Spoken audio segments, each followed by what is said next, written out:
It's the boxing coop. Reality alert. Before I get started, man, y'all do me a favor, hit that like button, subscribe, share, comment, do all of the above, man. And let's get it popping. The reality of the whole situation is Claressa, Trex, the Gwoat Sheilds is the only black boxer out of the men and women that stand on business when it comes to us in the sport, especially when she give interviews. She give an honest intake on everything that she see going around. And it just saddens me sometimes just looking up there, and even to my favorite fighter, pound for pound champion, Terrence Bud Crawford. Sometimes I think they can handle the situation better than what they do. And it just makes me so proud to see a black woman like Claressa Shields get up there and hold her own in an audience full of men and a sport that's dominated by men, even though she's the GOAT, greatest of all time.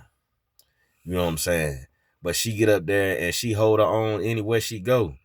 Now, like when they ask her her opinion on current subjects and things that's going on in boxing, you can count on Claressa Shields to give you an honest and true assessment of the situation at hand. She always do. And I applaud her for that. And she's not gonna fake the funk like some of these boxers. They want to be politically correct and dance around questions like some commentators that we know that have to shuck and jive to keep their position at their job. And it just, man, I know if it was me in the limelight, in the spotlight like that, these racist comments and stuff that we seeing is happening more and more, I would be the one to address them, and I address them in a certain manner that they wouldn't have nothing but respect for me. And if they don't have no respect for me, then you already know what it is. But it just pisses me off sometimes just sitting here looking at these jokers. Like, I ain't gonna name them because I get on my own people on my own time, but just watching them shuck and jive, jigabooing and bootlicking and cackling and everything for the other side. Like, I'm gonna keep it real with you.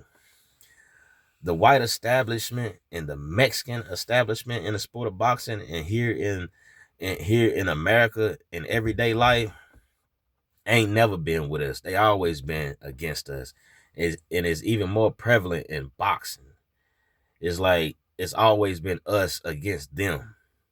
So now, with all this going on, it's just like, why aren't these other boxers standing up, black boxers standing up and defending their self and us, the culture?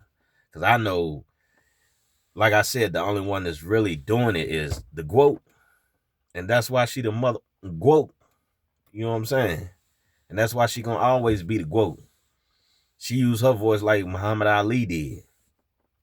These other boxers and stuff like that, man, with the exception of a few, they don't make no noise.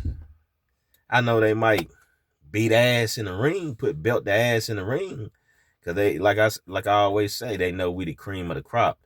But the fact remains is, you know what I'm saying? Speak up. What the hell y'all scared for? And me as a black boxing fan, like I said, I ain't going for that. We ain't going for that. Never have and never will.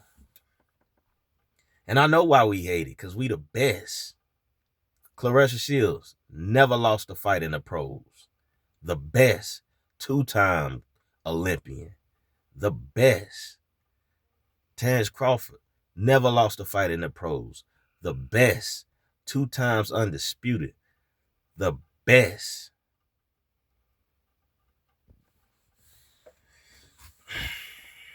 And then you got all these race fans on YouTube to want to get in your comment section and don't have a profile picture and don't want to use their real name, and these keyboard warriors. Like, come on, man. Be a grown man about the situation. Everybody's going to have a different opinion.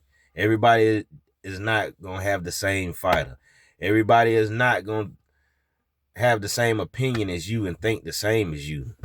So in that case, yeah, it's sometimes it's a little fun going back and forth, but sometimes a fact is a fact. And what they don't want to accept is Devin Haney threw and landed more punches in his last fight than Jose Ramirez, Ryan and Rolly, and Canelo Alvarez. In fact, Canelo Alvarez and Skull combined for the least punches thrown in a 12-round fight. The least punches thrown in a 12-round fight. But the first thing they want to say is Devin Haney this and Devin Haney's boring. Canelo hit the ropes more than he hit William Skull. And y'all want me to believe that that's the Canelo Alvarez that will beat Terrence Crawford. Man, get out of here, man. Who y'all think y'all fooling, man? We already know Canelo Alvarez is overhyped. Yes, he's beat notable fighters.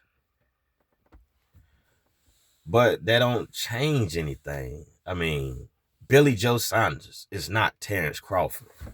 He's not. Araceli Lara clearly beat Canelo Alvarez. He beat him. And we all seen it. That's why Canelo has problems with fighting slick black fighters like that. Even though Lara is I think he's Cuban. Puerto Rican, Cuban, one of them. But he had good footwork. And, Canelo Alvarez was swinging at the ropes then. And then you had Triple G, which I thought, in my opinion, Triple G won the first two fights. I know he definitely won the first one, but the second one is kind of like a toss-up. But I still would have gave it to Triple G, in my opinion. And Floyd Mayweather beat him every round. But would they give if the tables would turn and there was Terrence Crawford in Canelo's shoes? No, he wouldn't have got the decisions that Canelo got. He wouldn't have. And that's just the facts of the situation. But me as a boxing fan, watching this unfold, like I said, I'm not going for it. And you shouldn't go for it either. I don't give a damn. I'm not going for it. But it's the boxing coup. Reality check. And it's always going to be a reality check. So I'm out on this one, y'all. Peace.